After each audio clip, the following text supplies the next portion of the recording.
Part time করতে পারেন না? না না ভাই। মানে তামিমি মার্কেটে শুধু ডিউটি, ওভার হ্যাঁ, টাইম নাই? ওভার টাইমে 4টা আছে, অফ ডে আছে মাসে। হ্যাঁ, ওইটাই। হ্যাঁ, সব মিলে 4টা অফ ডে সব মিলিয়ে ধরেন 1200 টাকা আসে। 1200 টাকা কি হয়? মাফি ফায়দা। মাফি ফায়দা ভাই। আচ্ছা, তাহলে মাদ্রাসায় ভালো ছিল। মাঝে খালি ভালো না, মিয়া বল মিয়া ছিল। আচ্ছা, এখন যারা আপনার বাংলাদেশ থেকে দেখতেছে অনেকেই তো মাদ্রাসায় আসতে চায়, হুম। তো আপনি কি তাদেরকে মাদ্রাসায় আসতে বলবেন নাকি অন্য কোনো কাজে আসতে বলবেন? মাদ্রাসা যদি বিষয় পায় আসুক, কেন মাদ্রাসা আলহামদুলিল্লাহ অনেক ভালো, ঠিক আছে। কিরকম ভালো? কিরকম ভালো মনে করেন, ধরেন 8 ঘন্টা ডিউটি করলো, বারে কাজ টাজ করা যায়, পার্ট টাইম করা যায়।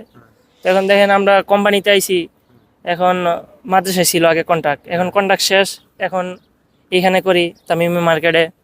তো ধরেন 8 ঘন্টা ডিউটি করি, এই যে জায়গায় আছি কিছু বারে কাজ টাজ নাই। আগে ছিলাম অনেক ভালো কুয়েত বর্ডারে, বারের থেকে প্রায় 2000 টাকা ইনকাম হইতো। এখন তো মনে করেন কাজের কোনো সুবিধা পাইতেছি না এখানে আসা।